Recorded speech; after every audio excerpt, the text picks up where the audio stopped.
Officer Jerry, a strict cop, arrested a 9-year-old black girl, confident he was just doing his job.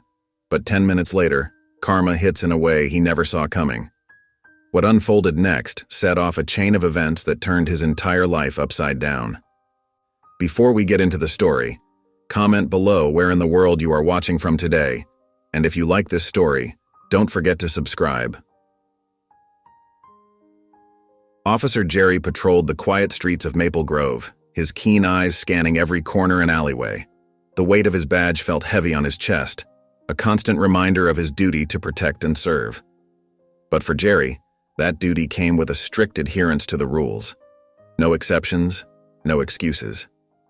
As he walked his beat, Jerry's mind drifted back to his childhood. Growing up in a working-class family, he had seen firsthand how tough life could be. There were times when his own family had relied on community charities to get by. But those memories were long buried, replaced by his unwavering belief in law and order. Jerry prided himself on being a no-nonsense cop. He didn't have time for sob stories or second chances. In his mind, the law was black and white, and it was his job to enforce it without question. His colleagues often joked that he could recite the entire police handbook in his sleep. As he turned onto Oak Street, Jerry noticed a group of teenagers loitering near the corner store. His eyes narrowed, suspicion immediately creeping into his thoughts. He quickened his pace, his hand instinctively moving to rest on his belt. "All right, break it up," he called out, his voice stern and authoritative. The teens looked up, startled by his sudden appearance. "What's going on here?" One of the boys stepped forward, a nervous smile on his face.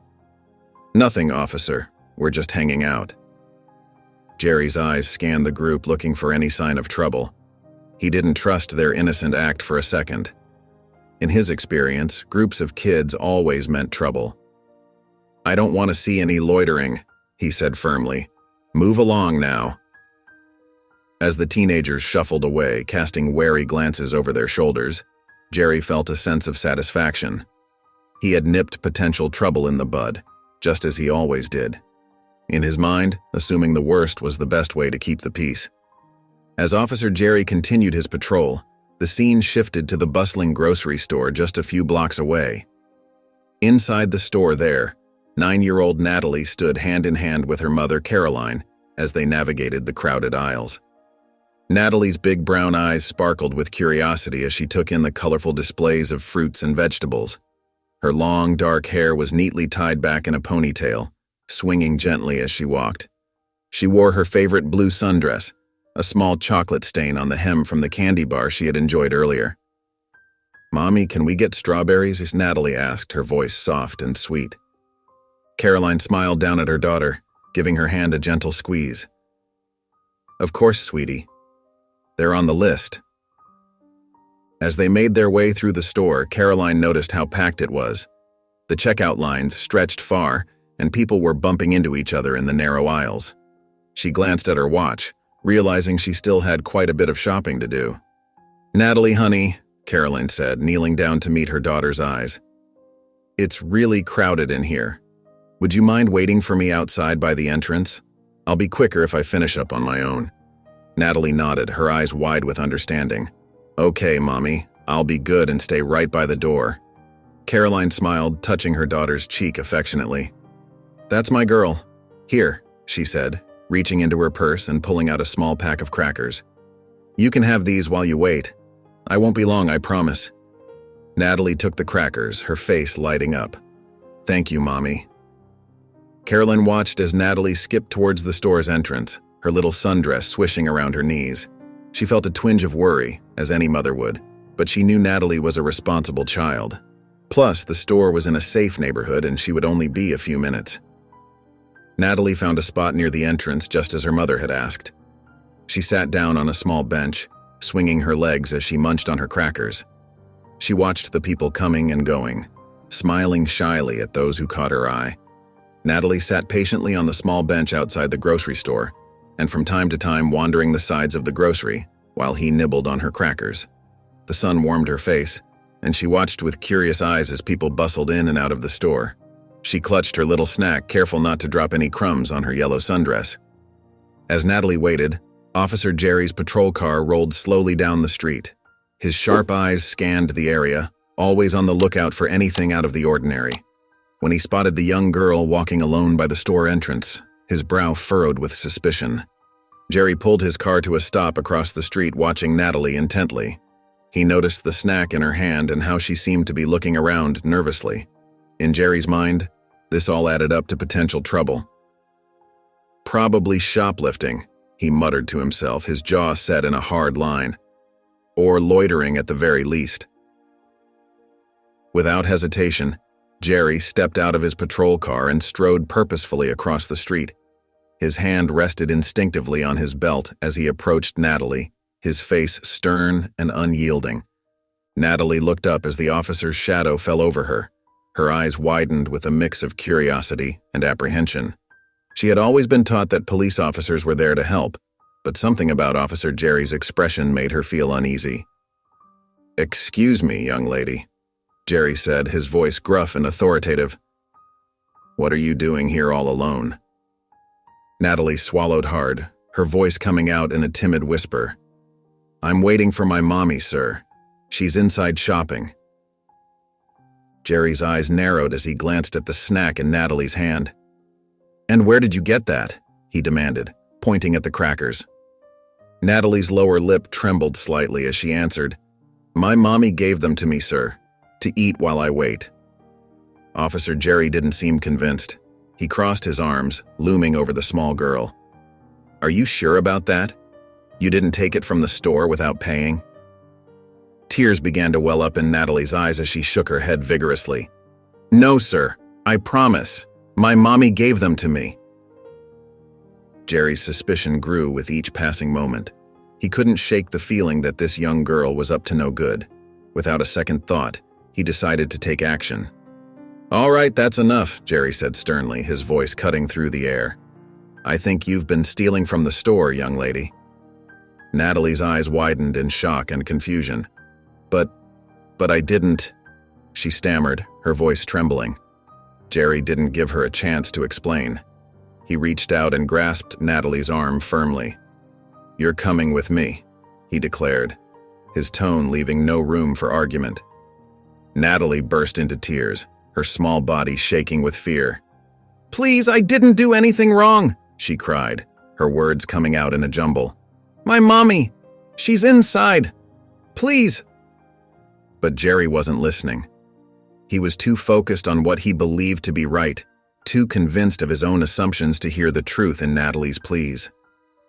As Jerry began to lead Natalie away, a small crowd started to gather. People stopped in their tracks, watching the scene unfold with a mix of concern and curiosity. "What's going on?" someone whispered. "Is that little girl in trouble?" another asked. Natalie's sobs grew louder as Jerry pulled her towards his patrol car. She tried to explain again, her words coming out between hiccups and tears. "Please, I'm just waiting. My mommy." But Jerry remained unmoved. He opened the back door of his patrol car, preparing to place Natalie inside. The crowd grew larger, murmurs of disbelief and concern rippling through the onlookers. Some people pulled out their phones, recording the incident. Natalie's cries echoed through the air, her small form trembling as Jerry lifted her into the car. The snack she had been holding fell to the ground, forgotten in the chaos of the moment. Caroline emerged from the grocery store, her arms laden with bags. Her eyes scanned the area, searching for Natalie. What she saw made her heart stop. There, just a few feet away, stood her little girl in handcuffs. Natalie's face was streaked with tears, her small body shaking with sobs. A police officer loomed over her, his hand on her shoulder. "Natalie!" Caroline cried out, dropping her bags without a second thought. She rushed towards her daughter, her mind reeling with shock and confusion. "What's happening here?" she demanded, her voice trembling with a mix of fear and anger. "Why is my daughter in handcuffs?" Officer Jerry turned to face Caroline, his expression stern. "Ma'am, I caught this young lady stealing from the store," he stated matter-of-factly. Caroline's eyes widened in disbelief. "Stealing? That's impossible. She was waiting for me while I finished shopping." Natalie looked up at her mother, her eyes filled with tears. "Mommy, I didn't do anything wrong," she whimpered. I told him I was waiting for you, but he wouldn't listen." Caroline's anger flared. She turned to Jerry, her eyes blazing. "How dare you? My daughter is innocent. She would never steal." Jerry stood his ground, unmoved by Caroline's fury. "I was just doing my job, ma'am. I saw a suspicious situation and acted accordingly." "Suspicious?" Caroline spat out the word. "She's a 9-year-old girl waiting for her mother. There's nothing suspicious about that." The crowd around them grew larger, people whispering and pointing. Caroline noticed some had their phones out, recording the scene. "Take these handcuffs off my daughter right now," Caroline demanded, her voice shaking with rage. "This is completely unacceptable." Jerry hesitated, looking from Caroline to Natalie and back again. "Ma'am, I understand you're upset, but I have procedures to follow." Caroline stepped closer to Jerry, her eyes locked on his. "Your procedures? Your procedures led you to handcuff an innocent child without even trying to understand the situation. Is this really how you do your job?" Caroline's face flushed with anger as she stared down Officer Jerry. The crowd around them grew larger, their murmurs of disapproval growing louder by the second. "You can't just go around arresting children without cause," Caroline shouted, her voice trembling with rage. "What kind of police officer does that?" Jerry shifted uncomfortably, glancing at the onlookers. He could feel their judging eyes on him, but he refused to back down. "Ma'am, I was following protocol. When I see suspicious activity—" "Suspicious activity?" Caroline cut him off. "She's a little girl eating a snack. How is that suspicious?" A woman in the crowd spoke up. "That's right. I saw her waiting here earlier. She wasn't doing anything wrong." Jerry's jaw tightened. He knew he'd made a mistake, but admitting it felt impossible. "Look, I'm just trying to keep our community safe," he said stiffly. "By terrorizing innocent children?" Caroline shot back. She knelt down beside Natalie, who was still sobbing quietly. "It's okay, sweetie. Mommy's here now." Jerry watched the tender moment between mother and daughter, a flicker of doubt crossing his face. But he quickly pushed it aside. "I was doing my job," he insisted. Caroline stood up, her eyes blazing. "Your job is to protect and serve, not to bully and intimidate. I'm filing a formal complaint against you, officer. This kind of behavior is unacceptable." The crowd murmured in agreement. Someone shouted, "Yeah, he should be ashamed of himself." Jerry's face reddened, but he stood his ground. "You have the right to file a complaint, ma'am, but I stand by my actions." "Oh, you can bet I'll be filing that complaint," Caroline said, her voice low and dangerous. "And I won't stop there. I'll make sure everyone knows how you treat innocent children in this community." She turned to the crowd. "Did anyone get this on video? Because I'm going to need evidence of this officer's misconduct." Several people nodded, holding up their phones. Jerry's eyes widened as he realized just how badly this situation had spiraled out of control. Caroline turned back to Jerry, her eyes narrowed. "Now, are you going to take these handcuffs off my daughter, or do I need to call your supervisor?" Jerry stormed into the police station, his face set in a grim line. He marched straight to his desk, ignoring the curious glances from his fellow officers. As he sat down, he let out a heavy sigh, running a hand through his short-cropped hair. "I was just doing my job," he muttered to himself, trying to shake off the uneasy feeling in his gut. But no matter how hard he tried, he couldn't forget the little girl's tearful face or her mother's furious words. He reached for a stack of paperwork, determined to lose himself in the mundane tasks of his job. But before he could even pick up his pen, a voice called out across the station. "Officer Jerry, the chief wants to see you in his office, now." Jerry's head snapped up, his brow furrowing. It wasn't like the chief to call him in so abruptly. With a growing sense of dread, he pushed back from his desk and made his way to the chief's office. As he entered, Jerry immediately noticed the stern expression on his superior's face. The chief gestured for him to sit down, his lips pressed into a thin line.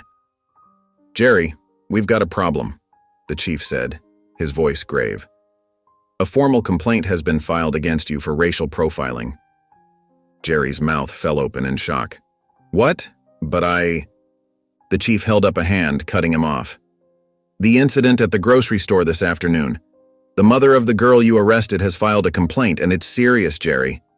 Very serious. Jerry felt his face grow hot. Chief, I was just following protocol. I saw suspicious activity and you arrested a 9-year-old girl without proper cause. The chief finished for him, his voice sharp. Jerry, you're under investigation. Effective immediately. The words hit Jerry like a physical blow. He sat there stunned as the chief continued to explain the process. But Jerry barely heard him. His mind was reeling, trying to process how quickly everything had fallen apart. As he left the chief's office, Jerry felt like he was walking in a daze. The station suddenly seemed too loud, too bright. He stumbled back to his desk, collapsing into his chair. How did this happen? He whispered to himself, staring blankly at his computer screen. For the first time in his career, Jerry found himself questioning everything he thought he knew about being a good cop. As the days passed, Jerry's world began to crumble around him. The investigation into the incident at the grocery store moved forward relentlessly, leaving him suspended from duty and stripped of his badge. The station that had once felt like a second home now seemed cold and unwelcoming. Jerry sat at his kitchen table, staring at the morning newspaper. The headline glared back at him. Local officer under investigation for racial profiling. He pushed the paper away, his stomach churning. This is ridiculous, he muttered, running a hand through his disheveled hair. I was just doing my job. How can they not see that? But deep down, a small voice nagged at him. Was he really just doing his job? Or had he jumped to conclusions based on what? Jerry shook his head, refusing to entertain the thought. At the station, things weren't much better. When Jerry stopped by to pick up some personal items, he noticed how his colleagues averted their eyes or suddenly found urgent tasks to attend to. Officer Martinez, who he'd considered a friend, barely managed a nod before hurrying away. Hey, Martinez, Jerry called out, his voice echoing in the suddenly quiet room. Want to grab a coffee later? Martinez paused, looking uncomfortable. Sorry, Jerry. I've got stuff to do. Maybe another time. As Jerry watched his colleagues retreating back, the weight of his isolation settled heavily on his shoulders. He'd always prided himself on being a good cop, on following the rules to keep people safe. How had that landed him here? At home, Jerry paced his living room, replaying the incident in his mind for the 100th time. The little girl's face, tear-streaked and frightened, kept flashing before his eyes. But each time he pushed the image away, clinging desperately to his convictions. I saw suspicious activity, he told his empty apartment.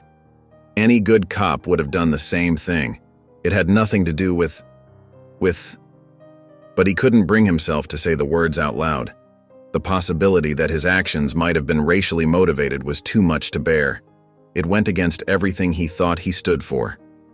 As night fell, Jerry found himself sitting in the dark, the weight of his choices pressing down on him. Despite the evidence mounting against him, he clung to his denial like a lifeline. It was easier than facing the truth about himself and the consequences of his actions.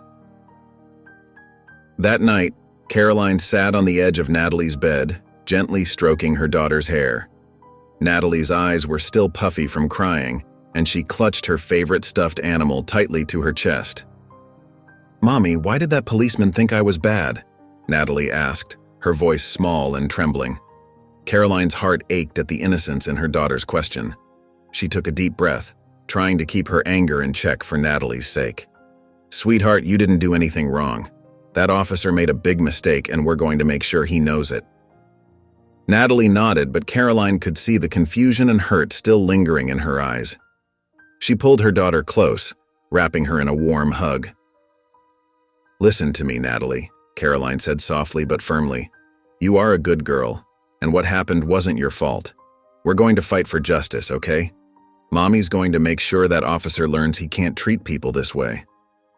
As Natalie drifted off to sleep, Caroline quietly left the room, her determination growing with each step. In the kitchen, she picked up her phone and dialed a number she'd been given by a friend. Hello, is this the office of Johnson & Associates? Caroline asked when someone answered. I need to speak with a lawyer about filing a formal complaint against a police officer.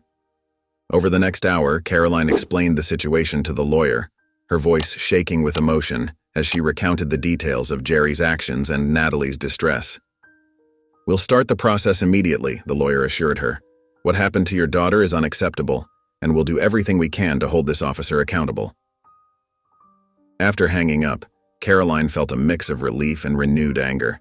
She was glad to be taking action, but the memory of Natalie in handcuffs still made her blood boil. She walked to the window, looking out at the quiet street. "We won't let this go, Jerry," she whispered, her hands clenching into fists. "You're going to learn that you can't just hurt innocent children and walk away." The next day, Jerry sat in his car outside the community center, his hands gripping the steering wheel tightly. The order to attend sensitivity training felt like a slap in the face. He glanced at the clock on his dashboard, realizing he couldn't put it off any longer. With a heavy sigh, he got out of the car and trudged towards the building. Each step felt like a personal defeat. As he reached for the door handle, he muttered under his breath, "This is ridiculous. I was just doing my job." Inside, the room was filled with a mix of people, some in uniform, others in casual clothes. Jerry found a seat at the back, crossing his arms over his chest. He scanned the faces around him, feeling a surge of resentment. In his mind, he didn't belong here with officers who had actually done something wrong. The instructor, a middle-aged woman with a kind face, began the session. "Welcome, everyone. We're here to learn about community relations and sensitivity in our work." Jerry rolled his eyes, barely suppressing a scoff. He tuned out most of the introduction, his mind wandering to the incident with Natalie. He still couldn't understand why everyone was making such a big deal out of it. Suspicion was part of the job, wasn't it? As the session progressed, Jerry found himself becoming more and more defensive. Every scenario presented, every discussion point raised, seemed to be a personal attack on his judgment and his career. "Remember," the instructor said, "our goal is to serve and protect all members of our community, regardless of age, race, or background." Jerry felt his face grow hot. He wanted to stand up and shout that he already knew all this, that he didn't need to be here, but he bit his tongue, knowing that causing a scene would only make things worse. During a group exercise, Jerry reluctantly participated, giving short, clipped responses. His fellow trainees noticed his attitude, exchanging glances and keeping their distance. As the session came to an end, Jerry felt drained and irritated. He couldn't shake the feeling that this whole ordeal was unfair. In his mind, he was a good cop who had made a split-second decision based on years of experience. Why couldn't anyone see that? As Jerry sat through the first half of the sensitivity training, his frown deepened with each passing minute. The instructor, a woman named Sarah with a warm smile and patient demeanor, stood at the front of the room, gesturing to a PowerPoint presentation. "Today we're going to talk about the importance of empathy in our work," Sarah explained, her voice gentle but firm. "Understanding the perspectives of those we serve is crucial to building trust in our communities." Jerry shifted uncomfortably in his seat, fighting the urge to roll his eyes. He glanced around the room, noting the attentive faces of his fellow officers. How could they buy into this nonsense? Sarah continued, "We all have biases, whether we realize it or not. It's important to recognize and address these biases to ensure fair treatment for everyone in our community." Jerry's jaw clenched. He didn't have biases. He treated everyone the same, with suspicion until proven innocent. That was just good policing, wasn't it? As Sarah moved on to discuss racial biases specifically, Jerry felt his defenses rise even higher. He wasn't racist. He'd arrested people of all colors. This whole training felt like a personal attack on his character and his years of service. Building relationships with community members is key to effective policing, Sarah emphasized. When people trust us, they're more likely to cooperate and help us keep the neighborhood safe. Jerry couldn't hold back anymore. He raised his hand, his face set in a scowl. "With all due respect, ma'am, how are we supposed to do our jobs if we're always second-guessing ourselves? Sometimes you have to make quick decisions based on what you see." Sarah nodded, acknowledging his question. "That's a valid concern, officer. But part of what we're learning here is how to make those quick decisions without relying on harmful stereotypes or assumptions. Jerry shook his head, unconvinced. As the session continued, he found himself tuning out more and more. In his mind, this training was nothing but a waste of time. He knew how to do his job, and no amount of feel-good talk about empathy was going to change that. By the time the session ended, Jerry was more than ready to leave. He gathered his things quickly, avoiding eye contact with Sarah and his fellow officers. As he walked out of the building, he couldn't shake the feeling that this whole ordeal was unfair and unnecessary. The following days, as the training session progressed, Jerry found himself growing increasingly uncomfortable. The instructor, Sarah, moved on to a new topic: implicit bias. Implicit bias refers to the attitudes or stereotypes that affect our understanding, actions, and decisions in an unconscious manner, Sarah explained, her voice calm and non-judgmental. It's important to recognize that everyone has these biases, even if we don't realize it. Jerry shifted in his seat, his arms crossed tightly over his chest. He couldn't help but feel defensive. He'd always prided himself on being fair and impartial. The idea that he might have hidden biases seemed ridiculous to him. Sarah continued, "These biases can affect our decision-making, especially in high-stress situations. For police officers, this can lead to unfair treatment of certain groups, even when we don't intend it." As Sarah shared examples of how implicit bias could manifest in policing, Jerry felt a knot forming in his stomach. Some of the scenarios she described sounded uncomfortably familiar. "Remember," Sarah said, looking around the room, "acknowledging our biases doesn't make us bad people. It's the first step in becoming better officers and serving our community more effectively." Jerry's mind wandered to the incident with Natalie. He had been so sure she was up to no good. But now, a tiny seed of doubt began to take root in his mind. Had he really assessed the situation fairly? Or had he jumped to conclusions based on… what? Her appearance? The color of her skin? The thought made him squirm. He didn't want to believe he could be capable of such unfairness. Yet, as the session continued, Jerry found it harder and harder to dismiss the instructor's words entirely. By the end of the training, Jerry left feeling conflicted. Part of him still wanted to reject everything he'd heard, to cling to the belief that he was always right in his judgments. But another part, a growing part, wondered if there might be some truth to what the instructors were teaching. As he walked to his car, Jerry couldn't shake the nagging feeling that maybe, just maybe, he needed to take a closer look at his own actions and assumptions. The next day of training brought a new challenge for Jerry: role-playing exercises. Sarah, the instructor, explained that they would be stepping into the shoes of marginalized individuals to better understand their experiences. "Today we'll be doing some role reversal," Sarah announced. "Each of you will take turns playing the role of a civilian in various scenarios." Jerry's stomach tightened. He didn't like the sound of this at all.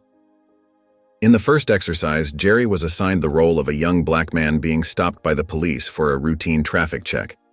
As he acted out the scene with another officer playing the cop, Jerry felt a growing unease. The officer in the scenario spoke to him harshly, demanding to see his license and registration without explanation. Jerry found himself stumbling over his words, feeling intimidated and confused. "How does this make you feel?" Sarah asked after the scene ended. Jerry hesitated. I felt powerless," he admitted reluctantly, "like I was guilty before I even opened my mouth." As the exercises continued, Jerry found himself in various roles: a Hispanic woman being questioned about her citizenship status, an elderly Asian man accused of shoplifting, a Muslim teenager detained at an airport. With each scenario, Jerry felt a growing discomfort. The fear, the frustration, the helplessness. These emotions were new to him, at least from this perspective. He began to see how even small actions or words from an authority figure could leave a lasting impact. During a break, Jerry found himself thinking about Natalie. He remembered the fear in her eyes when he had approached her, the way she had tried to explain herself but couldn't get the words out. For the first time, he truly considered how she must have felt in that moment. As the day went on, Jerry's initial resistance began to crumble. He found himself participating more actively, asking questions, and genuinely trying to understand the perspectives being presented. By the end of the session, Jerry felt drained but also strangely enlightened. He couldn't shake the feeling that something fundamental had shifted within him. The certainty he had always felt about his actions as a police officer was no longer as solid as it once was. During a break from the training, Jerry stepped out into the hallway, his mind swirling with new perspectives. He leaned against the wall, sipping water from a paper cup, when he overheard two fellow officers chatting nearby. "Did you hear about the Helping Hands charity? They're doing amazing work," one officer said. "Oh yeah, I volunteered there last week," the other replied. "It's run by this incredible family. They provide meals for so many underprivileged folks in our community." Jerry's ears perked up, curious about this local charity he'd never heard of before. "The mother and daughter who run it are so dedicated," the first officer continued. "I think the girl's name is Natalie. She's only 9, but she's always there, helping out." Jerry froze, the cup slipping from his fingers and spilling water on the floor. Natalie. It couldn't be the same Natalie, could it? "Yeah, Caroline and Natalie," the second officer confirmed. "They started it after Caroline's mother passed away. It's their way of giving back to the community that supported them during tough times." Jerry's heart sank as the realization hit him. It was the same family, the very family he had wrongfully targeted.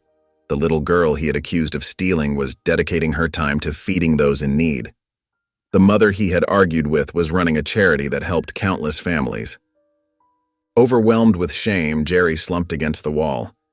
He thought about how he had treated them, how he had jumped to conclusions based on nothing but his own biases.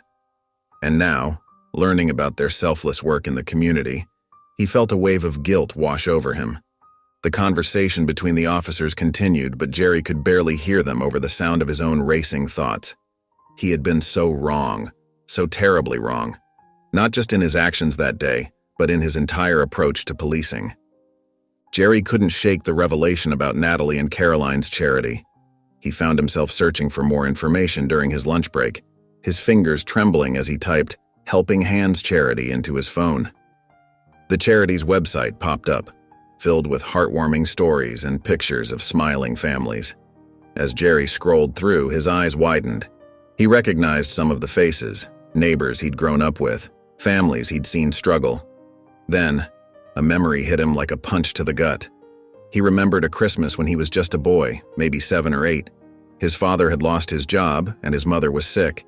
They didn't have much, but on Christmas Eve, a box appeared on their doorstep. It was filled with a turkey, canned goods, and even a small toy for Jerry. At the time, his parents had told him it was from Santa's helpers.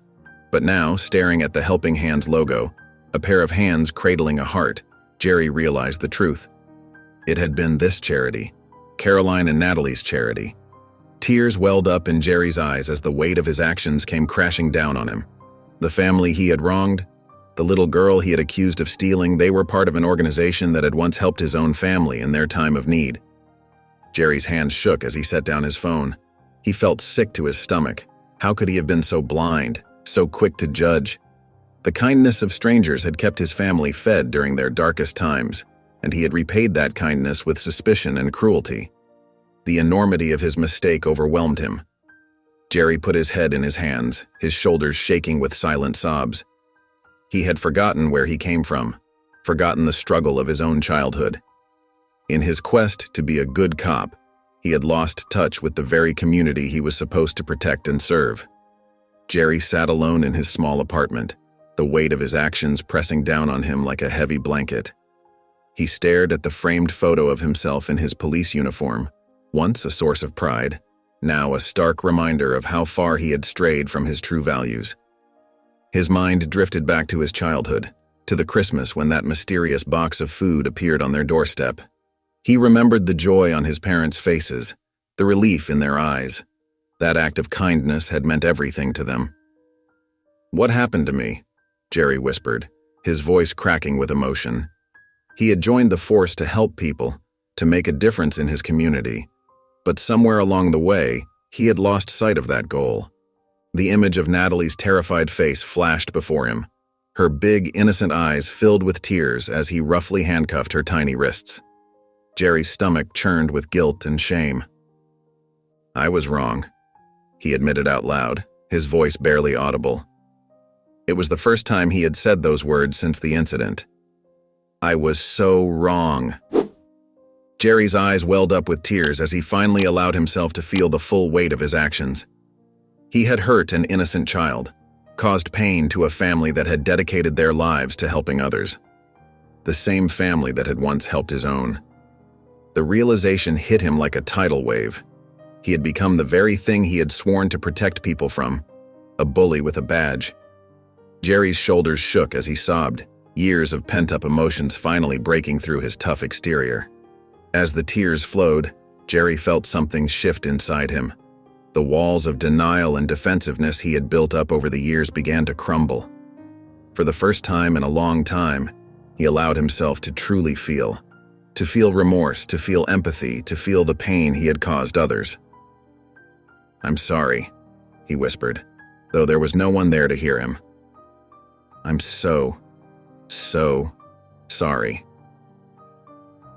The next day, Jerry stood outside the community center, his heart pounding in his chest. The bright sign above the entrance read, Caroline's Kitchen, Feeding Hope. He took a deep breath, trying to calm his nerves. This was it, the moment he would face the consequences of his actions head-on. With shaky hands, Jerry pushed open the door and stepped inside. The smell of fresh bread and simmering soup filled the air. Volunteers bustled about, carrying trays and chatting cheerfully. For a moment, Jerry felt out of place in his casual clothes, so different from his usual uniform. A friendly-looking woman approached him. "Can I help you?" she asked with a warm smile. Jerry swallowed hard. "I'm here to volunteer," he said, his voice barely above a whisper. If that's okay." The woman's eyes lit up. "Of course, we always need extra hands. I'm Susan. Let me show you around." As Susan led him through the kitchen, Jerry's eyes darted nervously around the room. He half expected to see Caroline or Natalie, dreading their reaction if they spotted him. But so far, there was no sign of them. "Here's where we prep the meals," Susan explained, gesturing to a long table covered in vegetables. "Think you can handle some chopping?" Jerry nodded, grateful for the simple task. He picked up a knife and began slicing carrots, his movements mechanical as his mind raced. What would he say if he ran into Natalie's family? Would they even let him stay once they recognized him? As he worked, Jerry overheard snippets of conversation around him. People talked about the families they were helping, the difference these meals made in people's lives. With each story, the weight of his mistake pressed heavier on his shoulders. "You're doing great," Susan said, startling Jerry out of his thoughts. She handed him a hairnet and apron. "Why don't you help serve the soup? It's almost time to open the doors." Jerry's hands trembled as he ladled soup into bowls.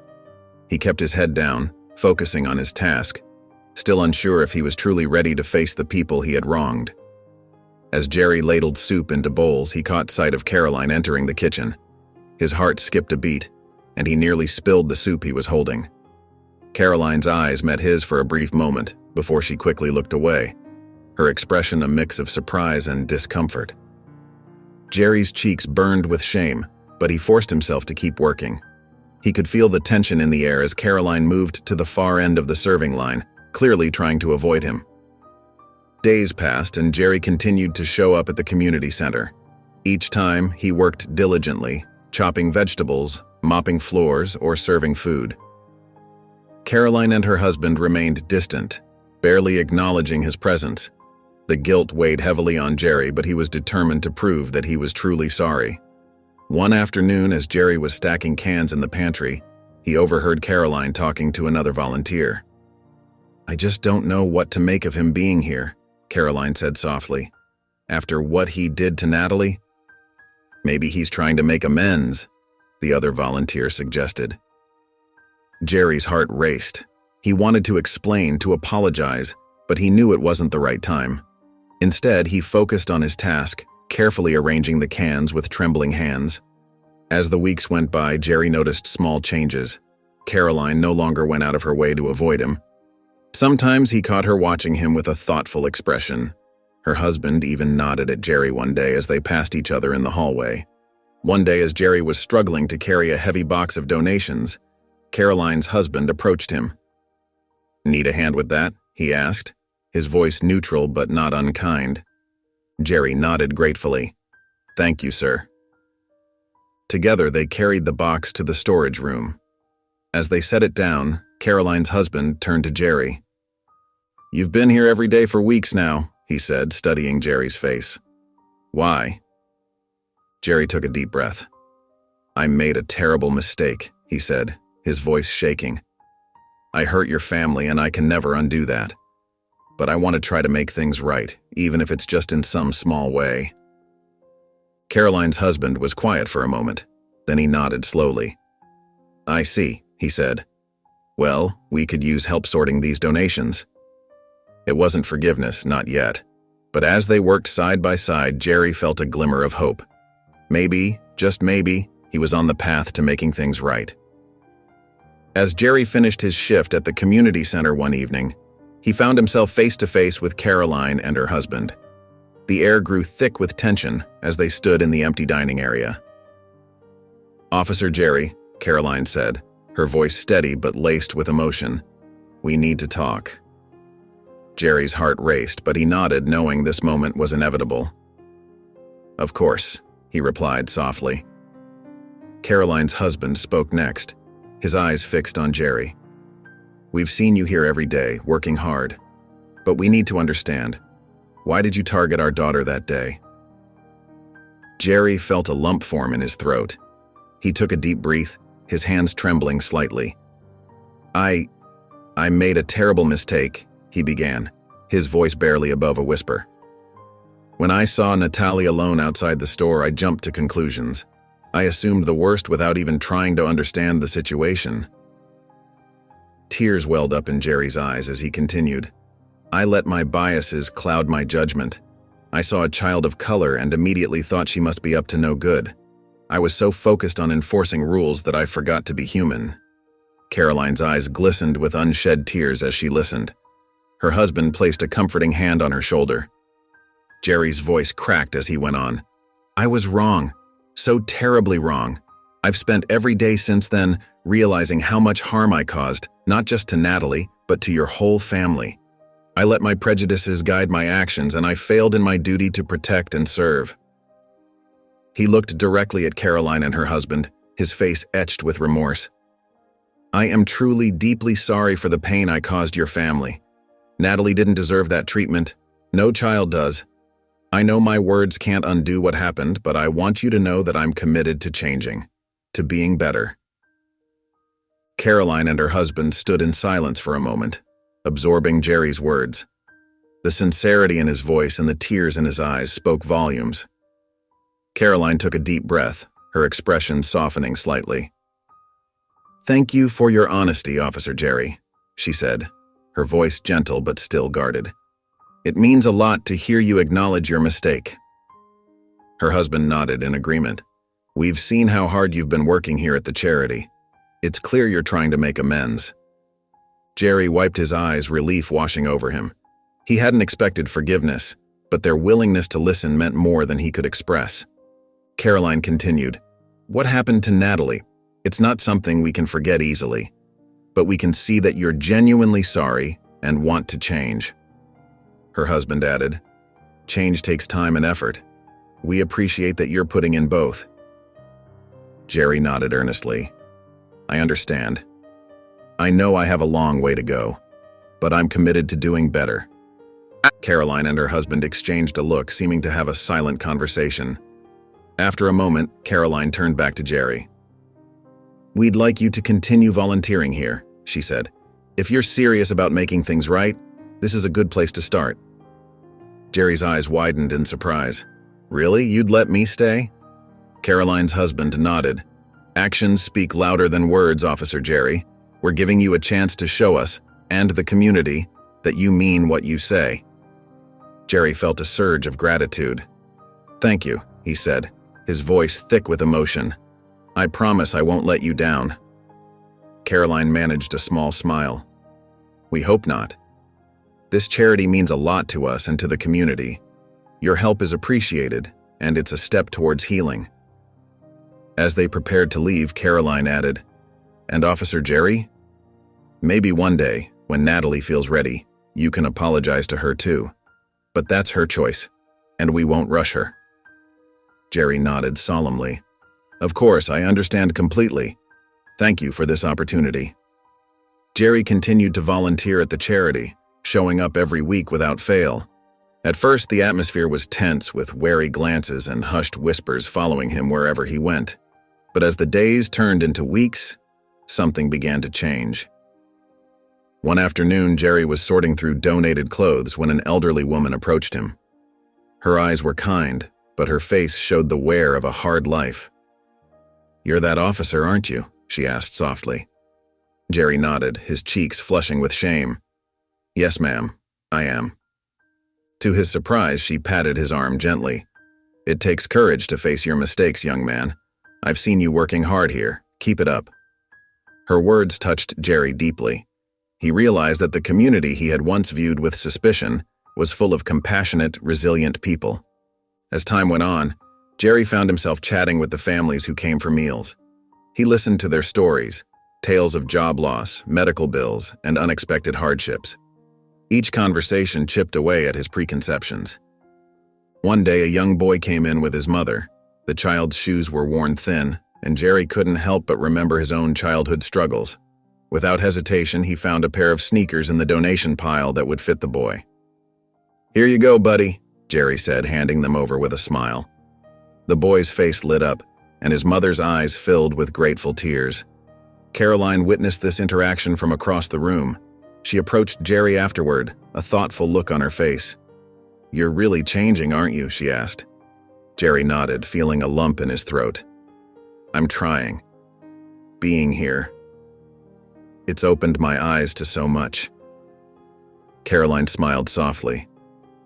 "I can see that. You know, when you first started coming here, I wasn't sure if you were serious about making amends. But now, I think you really are." Her words meant more to Jerry than she could know. He was beginning to see the world, and his role in it, in a whole new light.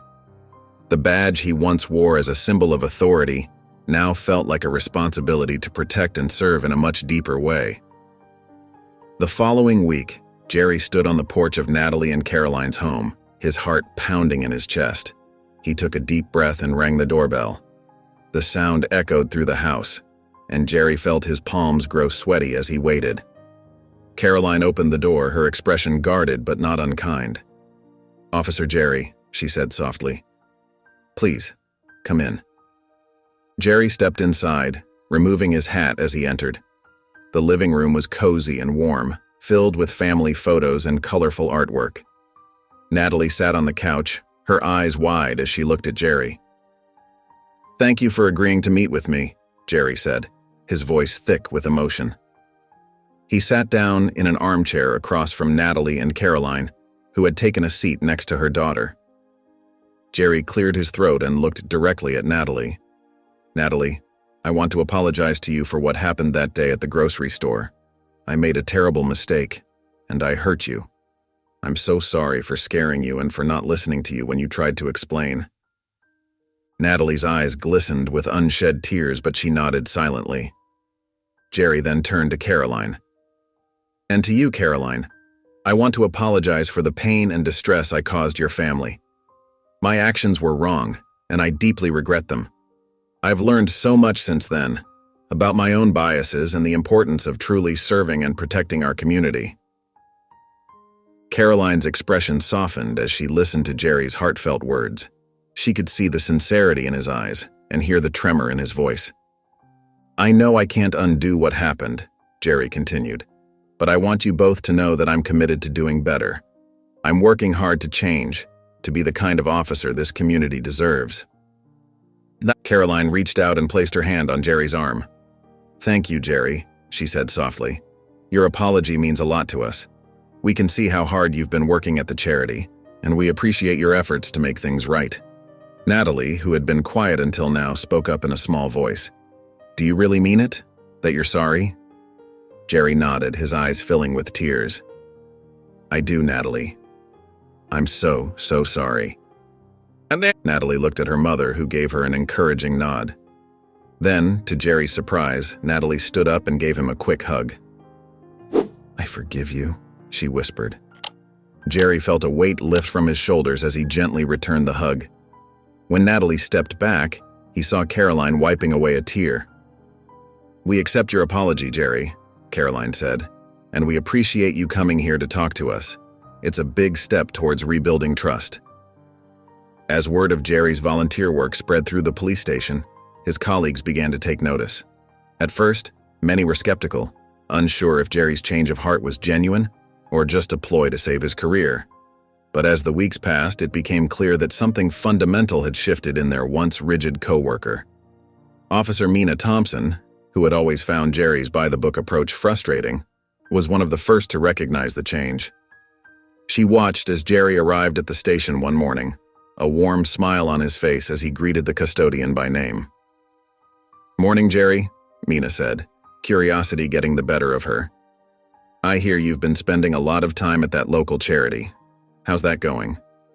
Jerry's eyes lit up. It's been eye-opening, Mina. I never realized how much impact a simple act of kindness could have on our community.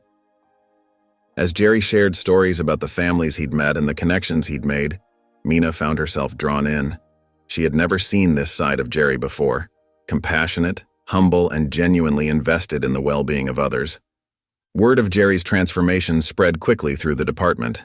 Some officers, like Detective Mike Roberts, remained skeptical. People don't change that easily, Mike grumbled during a staff meeting. He's just trying to save face. But others were intrigued. Officer Tom Chen, a rookie who had always felt uncomfortable with the department's aggressive tactics, approached Jerry one afternoon. Hey, Jerry, he said hesitantly. I was wondering if you could tell me more about that sensitivity training you went through. It sounds interesting. Jerry smiled warmly. Of course, Tom. I'd be happy to share what I've learned. It's changed the way I see our role in the community. As Jerry spoke about implicit bias and the importance of building trust, a small group of officers gathered around listening intently. Even Mike, despite his initial skepticism, found himself drawn into the conversation. By the end of the week, Jerry's influence had begun to ripple through the department. Officers were discussing community outreach initiatives during their breaks, and Sarah had even suggested implementing a mentorship program for at-risk youth. Jerry's heart raced as he walked into the police station. It had been weeks since he'd last worn his uniform, and the weight of uncertainty hung heavy on his shoulders. As he approached Chief's office, he took a deep breath, steeling himself for whatever news awaited him. Come in, Jerry, the chief called out, his voice neutral. Jerry stepped inside, his posture straight but his eyes betraying a mix of hope and apprehension. You wanted to see me, sir? The chief nodded, gesturing for Jerry to take a seat. I've been reviewing your case, Jerry. The investigation into the incident with young Natalie has concluded. Jerry's throat tightened, but he remained silent, waiting for the verdict. I have to say I've been impressed by your actions over the past few weeks, Chief continued. Your volunteer work at the charity, your commitment to making amends. It shows a level of growth I wasn't sure you were capable of. A glimmer of hope flickered in Jerry's chest, but he dared not let it show. After careful consideration, I've decided to reinstate you to active duty, the chief announced. Relief washed over Jerry, but before he could respond, the captain held up a hand. However, there are conditions, he said firmly. Your reinstatement comes with the requirement for ongoing community involvement. We want to ensure that this growth continues. Jerry nodded eagerly. Of course, sir. I'm more than willing to continue my work with the charity and… It's more than that, Jerry, the chief interrupted. We're implementing a new community outreach program, and I want you to be a part of it. You'll be required to attend monthly sensitivity training sessions and participate in community events. Additionally, you'll be partnered with Officer Thompson to lead youth engagement initiatives. Jerry felt a mix of excitement and nervousness at the prospect. It was more than he had expected, but he knew it was an opportunity to continue making a difference. I understand, sir, Jerry replied, his voice filled with determination. I won't let you down. The The chief's stern expression softened slightly. "I believe you, Jerry. This is your chance to be the kind of officer our community needs. Don't waste it." As Jerry left the office, his reinstated badge feeling both familiar and new in his hand, he knew that this was just the beginning of a new chapter in his career, one focused on building bridges and fostering understanding in the community he had sworn to protect and serve. As the weeks passed, Jerry continued his work with the charity and his community outreach efforts. He often saw Natalie there, but she would always shy away, hiding behind her mother or busying herself with tasks far from where he was working. Jerry understood her hesitation and respected her space, focusing instead on proving himself through his actions. One sunny afternoon, as Jerry was helping to sort through donated clothes, he noticed Natalie struggling with a heavy box of canned goods.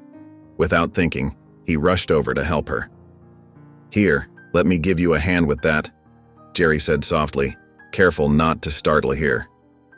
Natalie looked up at him, her eyes wide with surprise. For a moment, she seemed unsure, but then she nodded slightly. Together, they carried the box to its destination. As they worked side by side, Jerry noticed Natalie sneaking glances at him. He offered her a gentle smile, and to his amazement, she returned it with a small one of her own. From that day on, Natalie's wariness began to fade. She no longer avoided Jerry at the charity events, and sometimes she even sought him out for help with tasks. Jerry always made sure to be patient and kind, showing her that he was there to support her. As time went on, Natalie's trust in Jerry grew. She started to ask him questions about his job and his life, her natural curiosity overcoming her initial fear. Jerry answered honestly, often sharing stories that made her giggle or gasp in wonder. One day, as they were planting flowers in the community garden, Natalie turned to Jerry with a serious look on her face. "Officer Jerry," she said, her voice small but steady, "I used to be scared of you. But now I think you're nice." Jerry felt a lump form in his throat. "Thank you, Natalie," he replied, his voice thick with emotion. "That means a lot to me. I'm sorry I scared you before, and I promise to always be someone you can trust." Natalie nodded, a bright smile spreading across her face. From that moment on, their bond deepened. Jerry became a mentor figure to Natalie, offering guidance and support whenever she needed it. He helped her with homework, taught her about safety, and even showed her how to ride a bike. As their relationship grew, Jerry realized that Natalie had not only forgiven him, but had also taught him invaluable lessons about innocence, trust, and the power of second chances. Her openness and willingness to see the good in him inspired Jerry to continue his journey of growth and community service. As summer approached, Natalie's family began planning their annual community charity event. This year, however, they had a special idea in mind. Caroline, Natalie's mother, approached Jerry one afternoon at the charity center. "Jerry, we've been thinking," she began, a warm smile on her face. "We'd like you to help us organize this year's event. We want to focus on bringing together law enforcement and local residents." Jerry's eyes widened in surprise. "Really? You want me to help?" Caroline nodded. "We've seen how much you've changed, and we think you could make a real difference." Touched by their trust in him, Jerry eagerly agreed. He saw this as an opportunity to not only contribute to the community, but also to help mend the strained relationship between the police and local residents. Over the next few weeks, Jerry threw himself into the planning process. He worked closely with Natalie's family, brainstorming ideas to make the event both fun and meaningful. They decided on a picnic-style gathering in the local park, with activities that would encourage interaction between officers and community members. Jerry reached out to his colleagues at the police station, encouraging them to participate. Some were hesitant at first, but Jerry's enthusiasm was contagious. He shared his own experiences of personal growth and the positive impact of community involvement. "This is our chance to show we're more than just uniforms," Jerry told his fellow officers. "We can build real connections with the people we serve." As the day of the event drew near, Jerry found himself working side by side with Natalie, making colorful posters to hang around the park. He couldn't help but marvel at how far they'd come. "Are you excited about the picnic, Natalie?" Jerry asked as they painted. Natalie nodded enthusiastically. Yeah, I can't wait to see all the police officers playing games with everyone. It's going to be so much fun. Jerry smiled, touched by her excitement. He realized that this event wasn't just about repairing relationships between adults. It was also about showing children like Natalie that police officers could be trusted friends and protectors. The day of the charity event arrived and the local park buzzed with excitement. Jerry arrived early, his heart racing with a mix of nervousness and anticipation. He watched as families began to trickle in, their faces curious and somewhat hesitant. As more police officers showed up in casual clothes, Jerry greeted them warmly, encouraging them to mingle with the community members. He had organized a variety of activities designed to break the ice and foster positive interactions.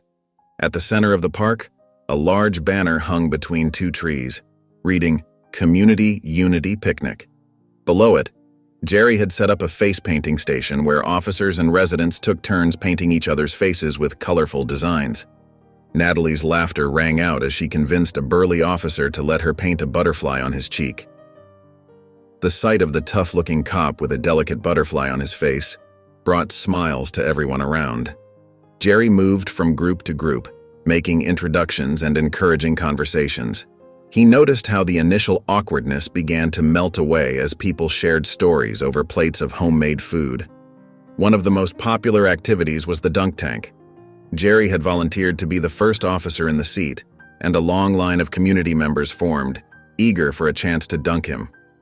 As he plunged into the water time after time, Jerry's good-natured laughter echoed across the park, setting a tone of lightheartedness and fun. Caroline approached Jerry as he was toweling off. "This is amazing, Jerry," she said, her eyes shining. "Look around. I never thought I'd see something like this in our community." Jerry followed her gaze, taking in the scene. Officers were pushing kids on swings. Teenagers were teaching cops how to do trendy dances. And everywhere he looked, people were talking and laughing together. "It's all thanks to you and your family," Jerry replied, his voice thick with emotion. "You gave me a second chance. You showed me what community really means." As the afternoon wore on, Jerry noticed a change in the atmosphere. The initial tension had completely disappeared, replaced by a sense of warmth and camaraderie. He overheard snippets of conversations where officers and residents were exchanging phone numbers, making plans to meet up again. The event was more than just a success, it was a turning point. Jerry could feel it in his bones. This day marked the beginning of a new chapter, one where the police and the community worked together, understood each other, and built a foundation of trust and cooperation. As the weeks passed following the successful charity event, Jerry found himself spending more and more time with Natalie's family. What had begun as a gesture of making amends had blossomed into a genuine friendship that touched his heart in ways he never expected. One sunny Saturday afternoon, Jerry sat on the porch of Natalie's family home, sipping lemonade and watching Natalie play with her friends in the front yard. Caroline joined him, settling into the chair beside him with a contented sigh. "You know, Jerry," she said, her voice warm, "I never thought I'd say this, but I'm glad you're a part of our lives now." Jerry felt a lump form in his throat. He looked at Caroline, his eyes brimming with gratitude. "I can't tell you how much that means to me," he replied softly. "Your family has changed my life in ways I never imagined possible." As he sat there, Jerry's mind wandered back to the day of the incident. He remembered the anger, the defensiveness, the certainty that he was right. It felt like a lifetime ago. Now, as he watched Natalie laugh and play, he marveled at how different he had become. "I was so caught up in my own biases," Jerry admitted, shaking his head. "I thought I was doing my job, but I was just perpetuating harm. Your family showed me what true community looks like." Caroline reached out and squeezed his hand. "We all make mistakes, Jerry. What matters is how we learn from them and grow." Jerry nodded, feeling a wave of emotion wash over him. He thought about the family dinners he'd been invited to, the movie nights where Natalie insisted he sit next to her, the long conversations with Caroline and her husband about life, community, and second chances. "I'm just so grateful," Jerry said, his voice thick with emotion. You could have shut me out, but instead, you welcomed me in. You've taught me more about empathy and understanding than any training ever could." As the sun began to set, casting a warm glow over the neighborhood, Jerry realized how much his life had changed. He was no longer just Officer Jerry, the strict cop who saw threats around every corner. He was Jerry, a friend, a mentor, and a valued member of this community. As Jerry returned to active duty, he approached his work with a newfound perspective. The lessons he'd learned from Natalie's family and his time volunteering had profoundly changed him. He now saw the community he served through a different lens, one tinted with empathy and understanding. On his first day back on patrol, Jerry encountered a situation that would have once led him to make a hasty judgment. A young man was loitering outside a convenience store, looking nervous. The old Jerry would have immediately assumed the worst, but now he paused and took a different approach. "Hey there," Jerry called out, his voice friendly. "Everything okay?" The young man looked up, startled. I'm waiting for my mom. She's inside getting medicine for my little sister." Jerry nodded, remembering Natalie's similar explanation. "That's kind of you to wait out here? It's a hot day. Would you like some water?" The young man's tense shoulders relaxed and he smiled gratefully. "That would be nice, thank you." As Jerry handed him a bottle of water from his patrol car, he struck up a conversation, learning about the young man's family and their struggles. By the time the boy's mother emerged from the store, Jerry had gained valuable insight into the community he served. Back at the station, Jerry's colleagues noticed the change in him. Officer Thompson, known for his tough approach, watched curiously as Jerry spoke with genuine interest to a group of teenagers hanging out in the park. "What's gotten into you, Jerry?" Thompson asked later. "You used to be the first one to clear out loiterers." Jerry smiled. "I've learned that sometimes all people need is a chance to be heard. Those kids? They were organizing a community cleanup. Now we're going to help them get permits for it." As the weeks passed, Jerry's new approach began to influence others in the department. He shared stories of his experiences and encouraged his fellow officers to engage more deeply with the community. Some were skeptical at first, but as they saw the positive results of Jerry's methods, they began to change too. One day the chief called Jerry into his office. Jerry entered, wondering if he had done something wrong. "Officer Jerry," the chief began, "I've been hearing a lot about your new approach to community policing. I have to say I'm impressed." Jerry felt a surge of pride. "Thank you, sir. I've learned a lot about the importance of empathy and understanding in our work." The chief nodded. "I'd like you to lead a workshop for the department on your methods. I think we could all benefit from what you've learned." As Jerry left the office, he felt a sense of purpose he'd never experienced before. He was not just enforcing the law, he was helping to build a stronger, more connected community. And it all started with a little girl named Natalie, and a family who taught him the true meaning of second chances. Jerry stood on the porch of Natalie's family home, his heart pounding with a mix of excitement and nervousness. He took a deep breath and rang the doorbell. The door swung open, and Natalie's bright smile greeted him. "Officer Jerry," she exclaimed, her eyes twinkling. "Come in, everyone's waiting for you." As Jerry stepped inside, the warm aroma of home-cooked food enveloped him. The house buzzed with laughter and chatter. Caroline, Natalie's mother, emerged from the kitchen, wiping her hands on her apron. "Jerry, I'm so glad you could make it," she said, giving him a warm hug. "Dinner's almost ready." Jerry followed them into the dining room where the table was set for a feast. Natalie's father, Mark, was placing a steaming dish in the center. "There he is," Mark grinned, clapping Jerry on the shoulder. "Our guest of honor." As they all sat down to eat, Jerry looked around the table in wonder. These people, whom he had once wronged so terribly, were now treating him like family. The conversation flowed easily, filled with stories, jokes, and shared memories. During a lull in the talk, Jerry cleared his throat. "I just want to say thank you, all of you, for giving me a second chance, for teaching me what it really means to serve and protect. You've changed my life." Caroline reached out and squeezed his hand. "Jerry, you've become a part of our family. Your willingness to learn and change has inspired all of us." Natalie piped up, "And you're the best at helping me with my math homework." Everyone laughed, and Jerry felt a warmth spread through his chest. He realized that this family had not only forgiven him, but had welcomed him into their lives completely. As the evening wound down, Jerry helped clear the table.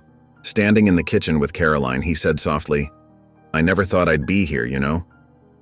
After what I did, I'm just so grateful." Caroline smiled. "That's the power of forgiveness, Jerry, and the strength of community. We all grow when we lift each other up." Jerry nodded, feeling a sense of peace settle over him. He looked out the window at the quiet neighborhood street, thinking about how different it looked now compared to when he used to patrol it. The future stretched out before him, full of promise and the opportunity for continued growth. If you enjoyed the story of Officer Jerry and Natalie, I handpicked this next story that will touch your heart. Please don't miss this one. Click here to watch it.